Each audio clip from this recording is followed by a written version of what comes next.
হে জগতবাসী, আজ আমি শামীম আলী চিশতি আপনাদের সামনে যে আলোচনাটি নিয়ে আসলাম সে আলোচনাটি হবে যে আল্লাহ কাউকে ঠকায় না, মানুষ নিজেই ঠকে, না বুঝিয়া আল্লাহকেও বকে।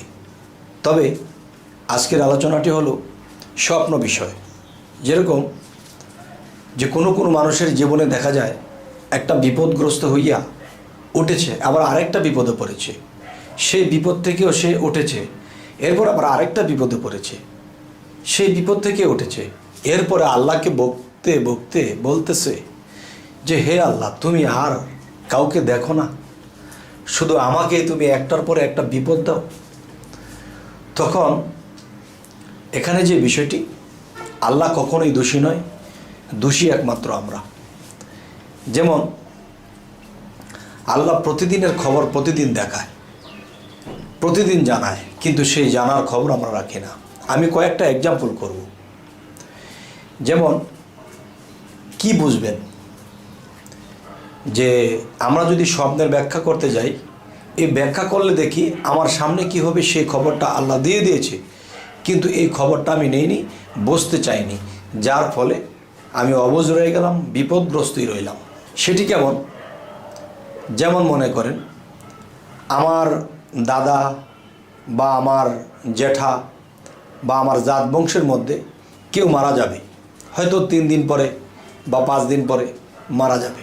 এখন আমি ঢাকায় চাকরি করি, এখন তারা মারা যাবে কে সেটা তো আমি জানি না, কিন্তু সেটা জানার ব্যবস্থাও আল্লাহ রেখেছে, কিন্তু আমরা বুঝি না, বিদায় আমরা অবুঝ হয়ে থাকি। সেটি হলো কেমন যে একটি রাত্রে, যেমন আপনি দেখতেছেন যে গাছের মধ্যে কাঁঠাল পেকে আছে, তখন কাঁঠালটার মধ্যে টোকা দিয়েছেন, টোকা দেওয়ার পরে বোঝা যাচ্ছে একেবারে পেকে গেছে, আর অনেক বেশি পেকে গেছে।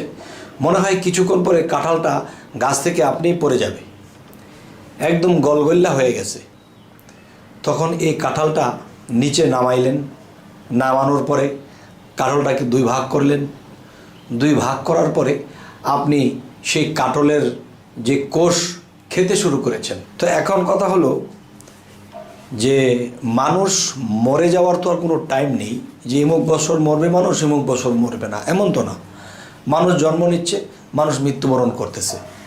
তবে আপনি যদি আপনার জাত বংশ মৃত্যু হইতে দেখেন, যে আপনার দাদা, আপনার জাত বংশের মধ্যে কেউ মৃত্যুবরণ করবে, তখন আপনি কি করে বুঝবেন? তখনই আপনার স্বপ্নে আসবে পাকা কাঁঠাল আপনি পেরে একে 2 ভাগ করে আপনি খাইতেছেন, আর তখনই বুঝতে হবে যে আমার কোনো জাত বংশ মৃত্যুবরণ করবে, যে আমার জাতকে আমি খেয়ে ফেলছি। সেটা কেমন? যে কাঁঠালের সাথে জাত বংশের কি মিল বা এখানে কি যুক্তি?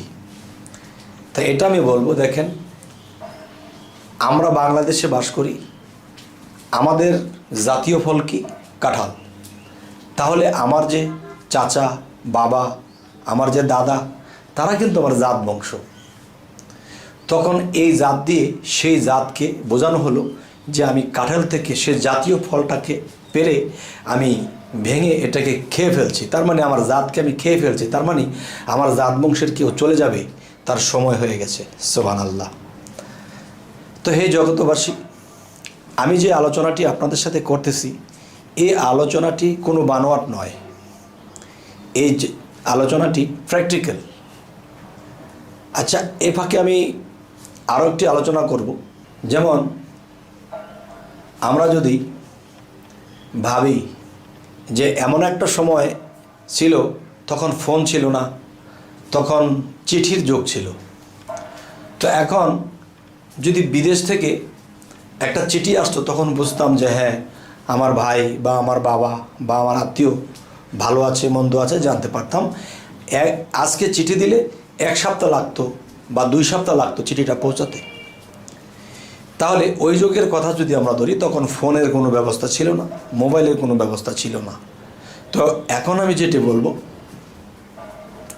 যে বিদেশে আমার একজন জাত বংশ কেউ মারা যাবে, তখন এটা আমি কী করে বুঝবো? তবে দেখেন, আমার জীবনে আমি যেটা প্র্যাকটিক্যালি ঘটেছে সেটা হলো যে আমার মহব্বতের দাদা মারা গেছে।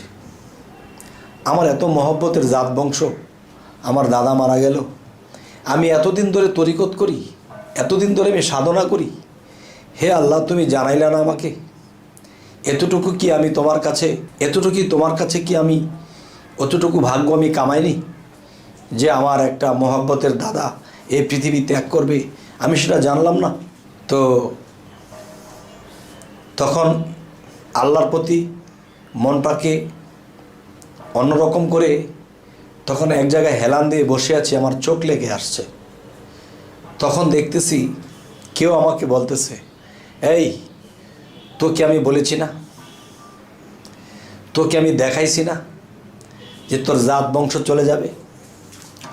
তুই যে সেদিন কাঁঠাল খেয়েছিলি, সেই কাঁঠালটা খাওয়ার পরে যে বাকলাটা, কাঁঠালের যে ছোল কাটা, এটা তুই খেয়ে এরপরে মাটির তলায় ঢুকিয়ে মাটি দিয়ে ভরট সমান করে দিলি, মাটির তলে পুঁতে দিলি।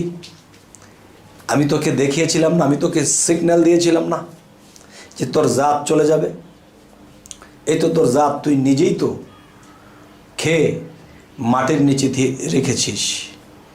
তাহলে আমি তো তোকে দেখাইছি, তাহলে আমাকে তুই এসব কি বলছিস? তখন যে বলছে তার রূপটা কার জানেন? তার রূপটা হলো মুর্শিদের।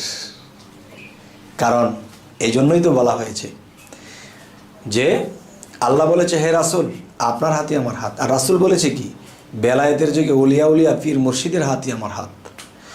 যখন আমি আল্লাহকে স্মরণ করেছি, যখন আমি রাসূলকে স্মরণ করেছি, আর মনে মনে একটা অভিমান করেছি, কেন আমাকে জানানো হইল না আমার জাত বংশ চলে যাবে? তখন ঠিকই চলে এলো যে মুর্শিদ রূপে রাসূল আর রাসূল রূপে খোদা। আর এই হইতে নাই জুদা এক সুতায় বাঁধা, যে না বুঝে সে হতে হবে গাদা। তবে মনটাকে করিয়া সাদা, এই কথাগুলো নেবেন, করবেন না কোনো বাধা। যাই হোক, হে জগতবাসী, আজকের যে আলোচনাটি আপনাদেরকে বোঝাতে চাইলাম, সে আলোচনাটি যে স্বপ্ন বিষয়। আমি সামনে অনেকগুলো পর্ব দিব, অবশ্যই প্রতিটা পর্বে আপনারা কিছু না কিছু জানতে পারবেন। একটা করে জানলেও 30টা পর্বে 30টা জানা যাবে। তবে হে জগতবাসী, আমাদের চ্যানেলের আলোচনা যদি ভালো লাগে, তবে আমাদের চ্যানেল যারা নতুন দেখছেন তারা অবশ্যই সাবস্ক্রাইব করে নেবেন, যাতে পরবর্তীতে আপনাদের কাছে ভিডিওটা পৌঁছে যায়। তো আজ এ বলেই রাখবো, সকলে ভালো থাকবেন। আল্লাহ হাফিজ।